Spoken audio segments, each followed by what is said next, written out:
یک بار دیگر درود میگویم به شنونده های عزیز رادیوی آزیا پلوس. ساعت دومی برنامه دوربین رو در روی موج حسنی آغاز میبخشیم. مهمانی ما سفر محمد است. سفر محمدی رستم، ستاره پرجلوی استرادای توجیک و همون سوال دو نفر برادر و خواهر بحث کردند میانی هم که مهرنگار و سفر محمد مادرهایشان یک است و پدرهایشان جدا یا پدرهایشان جدا است مادرهایشان یک، همین گونه. یعنی یک نفر از این خواهر و برادر باید که غالب بیاید. مرحمت شما در این باره معلومات بدید سفر محمد. سوالی نخست. خب درباره این معلومات بسیار کوتاه می شود. من و مهرنگار یک پدر یک مادر داریم. یک پدر یک مادر، این رو من هم میدونستم ولی آنها باور نکردند. مهراب نامجوان با خواهرش بحث کرده است و مهراب گفته است که نه از یک پدر و مادرند. خواهرش گفته است که نه یا مادرهایشان جدا است یا پدرهایشان. خواهر مهراب بازی رو باخت. در این بازی مهراب سربلند شد، دست بالا شد. تبریک مهراب. و یک سوال دیگر از جانب همکاران ما. ساعت چند شما از خواب میخیزید؟ ساعت چند از خواب میخیزم وقتی که مشق کنم، یعنی تمرین ورزش کنم اکارزو، نمیدونم چرا ساعت 5 سحر میخیزم. من میخوام خوب کردن ولی نمیشود دیگر. 5 سحر حاضر باشد. یعنی یک ترتیبی معینی خوب نیست. نه ما آدمای ایجادکار نداریم این خیلی چیز. خودتون میدونید وقتی نوشتن شعر برای سرودای من تو 5-6 سحر کار میکنیم. البته یک چیز دیگر، این ساعت دومی برنامه دوربین است. از ساعت 13 سر میشه تا ساعت 14. 13 اهمیت ندادید. 13 یعنی اخیران نماهنگ شما، اخیران ویدیو کلیپتون تحت نام 13 نشر شد. اکانت شما در اینستاگرام سفر محمد 13 است. امروز از ساعت 13 تا ساعت 14 با موعد. من میخواستم درباره رقم 13 با شما سوال پیشنهاد کنم. چرا 13؟ چرا 13؟ برای که من 13 ایول به دنیا اومدم سال 1996. بعداً نامی سفر محمد از 13 حرف عبارت است. سفر محمد از 13 حرف عبارت است و باز چی؟ درست. تمام رقم 13 که ارزو بسیار در زندگیم یک چه گم بسیار چیزا و میخورد. شدی و برار است هم و میخورد در نظرم همه وقت با ما است. یک شنونده رادیوی آزیا پلوس سلطان ربیف نیز نوشته است که با رقم آدم باید اهمیت ندهد. فراموش کردم اکارزو پیش گپتون عذر. طول 20 سال میشود که در شهرک 13 زندگی میکنم. با یک دلیل دیگه. چخیل شهرک 13؟ یعنی همون جایی که من زندگی میکنم. مکان استقامت شما 13 رایون شهرک 13. اما خیلی این اصطلاح از همون فیلم است 13 رایون. نه حکومت نامگذاری کرده است. این حلقه 13 میشه.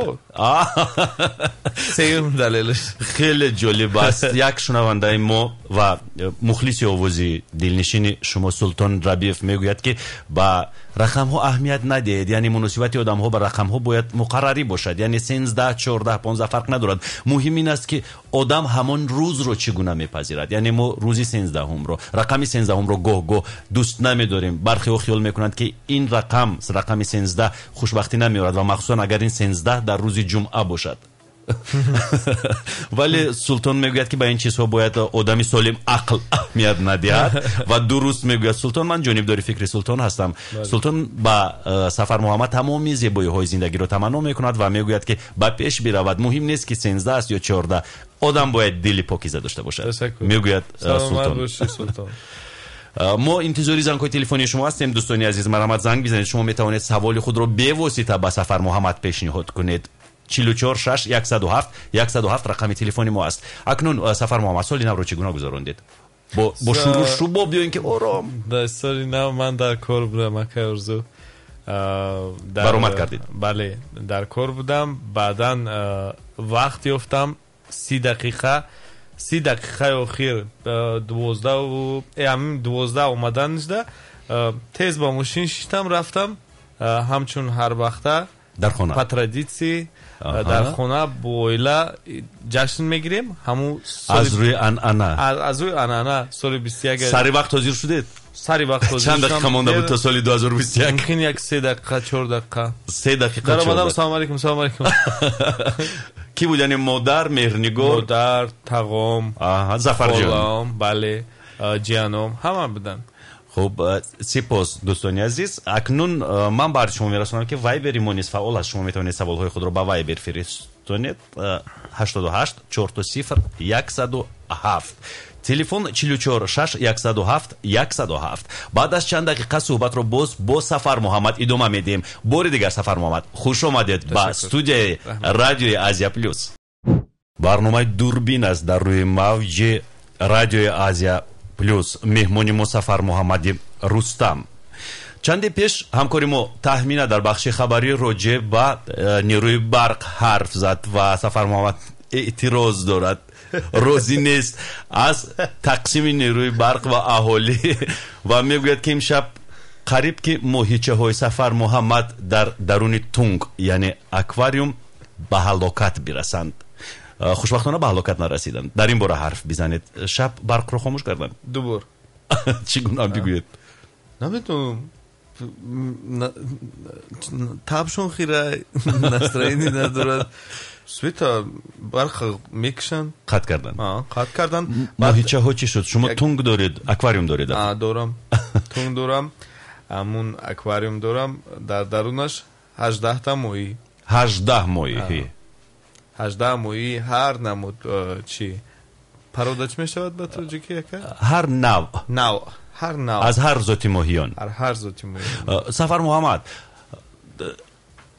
وقتی که برق خاموش میگردد این خطرناک است برای ماهیچه ها بله در عین حال خطرناک است برای اون که هوا سرد است هوا سرد است و اون ماهی در آبی سرد زندگی کردن نمیتونه نه یک خیرش میتونه یک خیرش نمیتونه یک خیرش تو ببره یک خیرش نه چیزی نشد نه ولی میتونه یگون چیده باور کنین وقتی ماهی استرس میخپه استرس میتونه مرد یعنی ماهی نیز میتواند غمگین شود استرس گیرد خیشنی ماهی نیست از ما همش میرنیا بسیار چیان سلابیان خیشنی یعنی ما گوجید سفر محمد یک سوال دیگر شما در صحیفه اینستاگرامی خود در اکانت اینستاگرامی خود درباره اسب دوانیتون قصه کردید که از سال 2013 شما الکی اسب دوانی رو یاد گرفتید با شرافت مهرنگاری رستم خواهر بزرگتون و در آن کلیپی که شما نشر کردید خیلی ماهرانه اسب میدوانید و بچه ها گفتند که لحظه های خوفناک و خطرناک هنگامی ثبت کلیپ بود یعنی چی؟ لحظه خطرناک همون وقتی بود که اگر در کلیپ اهمیت بودین وقتی ما کردمون شمشیرمون در دستمون با سوی یک دیگر با شاه با سوی یک دیگر میدوانیم اسب محمد شاه با اصطلاح شاهی در همون کلیپی من بوده چخیل گویم نمیتونیست ولی بسیار جسور سواری رو نمیتونیست بله ولی بسیار جسور با طرف من دووند اسبم من با طرفش دووندم یکی اسبش ترسید محمد قپیده نتونست خودشه و یک نیم متر به هوا پرتوفتش اسب در همون پشت چیل دختران جای سنگ و خودی رسون میکنیم یک لحظه با بخش سفر محمد خودی رسون میکنیم که کلیپ نوی سفر محمد نماهنگ نوش در موضع چیل دختران موضع زیبا منظر و بهشتی تاجیکستان در چیل دختران ثبت شده است که متعلق است به ناحیه مومینو بود بله بسیار زیبا بود جاکای ارزو میدونم هم بارون بارید هم برف بارید هم میغ بود عجیب همه چی بود و همه همین در هر 5 دقیقه در هر 5 دقیقه پس بارون میبارد 5 دقیقه پس برف میبارد بله همین مومینو بود تغییر میده اونجا اون از اسب افتاد چی شد هیچ چیز نشد افتاد آخه از جز خیلی شوک قپیدش برکی غلطید خیریت در بالای سنگ نزد من هم قریب ایاست میغلطیدم من خیلی میتونم برای من نمیغلطم یک قانون دارم کنستیتوسیا میگومش کنستیتوسیا سفر محمد همون کنستیتوسیا ده نوشته شده است که ё якҷо меғалтем бо асп ё ягонтаму намеғалтем ана меай қонун барои ҳамо шукри худо боре ҳам нашудааст ки ман аз асп ғалтида бошам ва дар бораи посте ки шумо гуфтед дар инстаграм ба шарофати меҳрнигор мо сар кардем аспдавониро барое ки вақти ҷавонӣ да модармон мегуфтанд брен асп давонен меҳрнигор мехост ман намехостам ман бисёр ба мошинронӣ ҳавас ба мошинронӣ хайр мисли дигар бачаҳо бале ба мошинронӣ баъд яке аз рӯзҳо як бубахшед як занги телефонӣ аст қабул мекунем алло мутаассифона хуб идома медиҳем хуб бо занг бизанед агар ин замон нашуд алоқа канда шуд марҳамат бо занг бизанед мо интизори зангҳои телефонии шумо ҳастем яъне аз бо шарофати меҳрнигор бале меҳрнигор занг мезанад ман ба мошин дар тарафи битонка ҳайдорум мошина меҳрнигор занг мезанад мегӯяд ман уфтодам ман бисёр асабӣ шидам аз асп бисёр асабӣ шидам ҳай кардам тез рафтам ба пеши меҳрнигор рафтам гуфтам кани ҳамо асп яъне чӣ кор мекардед мехостум як танбеҳш битам да чӣ гуна медавондамаш безеб медавондамаш яъне шумо мехостед ки аспро ҷазо бидиҳед хаста кунед аспро давонда хаста кунед хаста карда метавонам асп то дараҷаи хаста карда метавонам ки рагашта натавонам офарин баъд аспа баровардан асп 2 метр дар гарданаш тумори калон ма ҳайрон шудам гуфтам и чӣ набуд аспай болоаш 6 тамакаҷон ба пеши об рафтам ва сӯи хонаш вақте ҳамин назараш канд афтид ҳамусо давид таслим шуд таслим нашуд пои ман рӯз кард пои ман дар ҳамун рикоб рӯз кард рикоб ҷои пора мемонед бале ва ҳамун тарафи ҷои оҳанӣ амин чӣ хегум ба мисли шамшер чӣ мегӯянд панҷараҳо ака панҷараҳои падрон бисёри хе тез ҳастанд нӯкҳои тез доранд ҳамунҷа давидак ака ма пома бар гирифта натонистам ҳамин рафт гуфтам тамом мемрам тамом рафт дар пешаш панҷараҳо худаш истод ма гуфтам ма да аспи дига биёред ман ёд бигирам яъне ин таваллуди дуюми шумо акаорзу бисёр тарсида будам хуб Сафар Муҳаммад баъди чанде суҳбатро идома медиҳем аллакай дар вайбер як чанд дархосту пешниҳоду саволҳо омадааст бо мо бимонед шунавандаҳои азизу гироми қадр меҳмони мо Сафар Муҳаммади Рустам аст азия плюс ба ҳамаи шумо шунавандаҳои азиз рӯзи хушу бобарорро таманно мекунад меҳмони мо Сафар Муҳаммади Рустам сарояндаи ҷавону хушсадо аст бори дигар хушомадед Сафар Муҳаммад ва ман як саволро пешниҳод мекунам ки тариқи вайбер аз як шунавандаи мо айни замон омада расид Давлатов Қодир шунавандаи радиои азия плюс менависад мо мухлиси шумо сурудҳои шуморо гӯш мекунем шумо сурудҳои киро гӯш мекунед ман сурудҳои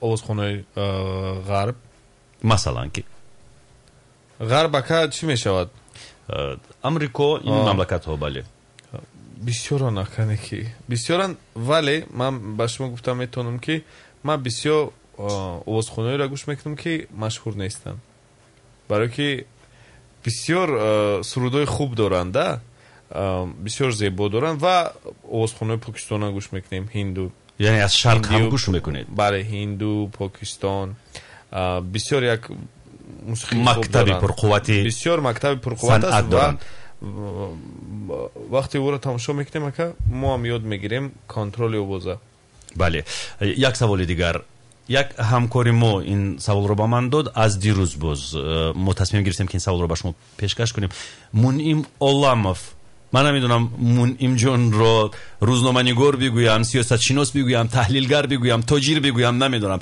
ба ҳар сурат дар ҷодаи сиёсат Мунъим доиман Лукашенкоро ба ёд меорад ба ман ва мо дар як нашрия якҷо кор мекардем замоне Мунъим ба ман гуфт ки аз Сафар Муҳаммад бипурсед ки Мунъим Оламов ҳамин ном чӣ аҳамият дорад барои Сафар Муҳаммад хоб ман як бор ҷавоб дода будам ба ин савол Мунъим Оламов худаш гуфтак бале хоб ҷавоб метам ба ин савол Мунъим Оламов як одами бисёр аҷоибай ман ба шумо мегӯм як аҷоибиша وقتی ما در قزاقستان بودیم یک جا در سیتورای ببخشید یک زنگ تلفنی است. الو سلام علیکم. و علیکم السلام. از نزدی رادیو کمک دورتر روید و بعد صحبت کنید. تشکر. سلامت باشید. خود رو معرفی کنید. من ظفر جان مرحمت. سوال شما با ظفر محمد. سوال ما با ظفر محمد سوال ما درونه که با این شخص موفقیت میخوام آواز خوب دارم. بعد یک چیز در همین کس بگیم خواهاتو میشه افراتو میشن میبینیم که مثال دیگه سراینده ها داریم دیگه سراینده های مثال غرب تقد ایرانی مثال دزدیده نمیکنن ولی من همین آدمو در ندیدم حالا خداوند که نباشد در این کارش همین کار نکنم بهترین میشه. بسیار سراینده ما دوست دارن. سلامت باشید. من تو گوش میکنم دیگه سراینده ها را گریفته شیشونه میخونن آقی آدم باید خودش ایجاد کنه واقعا دوزه باید باید سراینده میشه. من میتونم موزیکات در طول مبلغ بدارم و بدم یک سراینده را شیشه گریفته بخونم. البته تشکر به شما ظفر. برام خب موفقیت میکنم آدم دارم مثل همو خیلی یاد نگیرنده در همین چیزی که ایجاد کنم خیلی بخونم. البته 100% درست است. تشکر میگم به شما ظفر و من جانبدار فکر شما هم. دیروز ما در برنامه خود راجع به پلاگیات و عموما حق مؤلفی در مسئله استفاده مالکیت ذهنی حرف زده بودیم و امروز من با ظفر محمد باز هم میگویم که همون سوالی که مونیم پیشنهاد کرده بود خب توخی نرسوندیم. خب عجایبش در همین بود که وقتی ما در ستاره ابریشم بودیم میدونین چی کار میکنه مونی مولاموف؟ چی کار کرد؟ مونی مولاموف از تاجیکستان با خود همه وقت یک بلوک دو بلوک آبی زلال می آورد. آبی تاجیکستان. آها. آبی اونجا را نمیخورد. ما حیران میشیدم. این یگون اقدامی تشویقاتی ترغیباتی رکلام بود نمیدونم چون که او تاجر است. من میدونم که خیلی هوشیار است این مولاموف. من مونی ما دیدم گفتم که Вот это патриот. Вот это патриот. در такой степени. اگر از شوخی بریم بگویم کجان مونی مولاموف یکی از همون آدمایی که سبب شدن که من حاضر در صحنه تاجیک هستم. یکی از همون آدم مادرم و نفرایی که از قزاقستان من انتخاب کردن و مونی مولاموف سبب شد.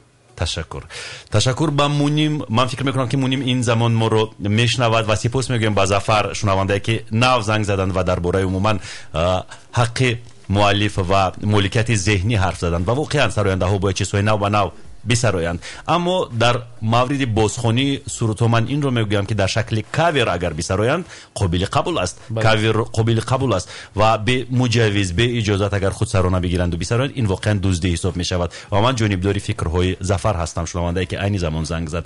حالا ترانه لوکو ماکارنا صدا میدهد. با ما بمانید. آزیا پلوس با شما درود میگوید. در این روزهای سرد زمستان با شما گرمی احساس ها رو تمنا میکنیم. مهمون داریم شنونده های عزیز و گرامی قدر. ظفر محمدی رستم سراینده جوان مهمون استودیوی آزیا پلوس است در این روزهای سرما. و یک سوالی که قسمی مخلصان شما رو به تشویش آورده است، یعنی قسمی رو که در اون قسم مثلا دختران جنسی لطیف شامل میشوند. دخترها میپرسند که یک سوال است و این سوال رو 3 تقسیم کردیم. ظفر محمد. ظفر محمد ازدواج کرده است؟ نه. کرده نیست؟ بله. که کرده نیست؟ نمیدونم. مفصل در همین باره چه خیلی گویم که ارزو حاضر تیار نیستم برای ازدواج کردن. یعنی چگونه؟ از جهت اقتصادی؟ از جهت اقتصادی هم نه. برای تاجیک برکرم جهت اقتصادی نیست در وقت زنگیری. باور کنید من ایرا بسیار بار دیدم. دلیلش بسیار است. امی خودم تیار نیستم. مثلا در اروپا و در دیگر جایها اول وضع اقتصادی رو خوب کنند بعد زن بگیرند. در مملکت ما اول زن میگیرند بعد وضع اقتصادی رو فکر میکنند که چی باید کرد. بله در مورد ما این عمودی اروپاییش هم هست که یعنی ما باید اول مستحکم در با پای خود بیستم، همه چیز تیار کنم برای اویلای خود، همه چیز تیار کرده شد، بعد تو همون آدمی که در زندگی میتونه با ما باشه هست همون گونه آدم پیدا شد، شاید هست شاید نیست، من هیچ وقت نمیگویم که اونچونه که درباره فولین حرف نزدید، یکی از اشتراکچی آزمونی بین المللی سیلکوستر، شما با فولین که از ترکیه بود رابطه های عاشقانه داشتید و در این باره شاید شنونده های رادیو آزیا پلوس چیزی رو نمیدونند. در صحبت اینا گفته های کارانتینی شما این رو گفته بودید. اکرزو من گفتم که نبودی چی شما بگذار چنین باشد. یک سوال از جانب کامران در وایبر شنونده رادیوی آزیا پلوس می نویسد: با برادر سفر محمد و آرزو سلام، با شما بردباری ها تمنا داریم و من مخلصشان هستم. سوال ما سرودی که در زنگ کمالاتشان برای همسیمفونشان سراییدند در خاطر دارند؟ اگر امکانیت باشد یک مرتبه دیگر آن را سرایند، یعنی زمزمه کنند زیر لب. کامران می نویسد با ما. کامران جان سپاس، سلام بر شما. در زنگ کمالات یعنی در زنگ آخرات؟ بله. تو که خوش رو و کسیم فی اصلک، دلی چندین کسا بردی، بلا بدخالکی هندی اصلک، دلکت برکی سپردی. ای باور کن عشقی نو رسیده، ای قلبم را باور کن، همه ای دردم را باور کن، شعری نو نوشته ای چشمم را باور کن، همه ای حرفم را بایدم نیست که. خوب، اکنون در نهایت چی میگویم؟ چند کاری مشترک داشتیم. سفر محمد، جاویدان روزیف، سفر محمد رستم و شعرنویس ها. نه، شعرنویس ها نبودن هیچ وقت. این خیلی نمیشود. ما میدونین شما عرصه خدمت چی میگم، لیکن در نه ترویکا در انیمه ناروتو هم خیلی هست. سگونه تاریخی هستیم. اگه که یک با اصطلاح بگم یک اصطلاح کردیم در موسیقی توجیک. بله. یک دقیقه. در کشوری با ما همسایه و دوست و برادر ازبکستان جهانگیر آتاجانوف قالب شکنی کرد در استرادا، یعنی سالهای اخیر، و در تاجیکستان سفر محمد رستم همین گونه قالب شکنی رو به میان آورد، به وجود آورد. بله. خب اکاجان چی گویم، شعرهای هم رو شما می نویسید، موسیقی ما به شعرهای شما بودن نمیتوند، ایرا باید شما بدونید. همچنین جاوید نباشد موسیقی من نیست. برای همون این سگونه هست که از یکدیگر وابسته‌اند. بله، من چون اینجا در روی موج جاویدان روزیف میگویم، این خیلی رسمی صدا میدهد چون ما عادت کردیم جوا بگویم و با جوا درود. اگر جوا این زمان ما رو میشنود واقعا هم کوشش میکنیم برای مخلصان. و در نهایت تمنیات شما با شنونده های رادیو آزیا پلوس، با شنونده های شما، با شنونده های آزیا پلوس، یک بار دیگر سال نوتون مبارک باشد.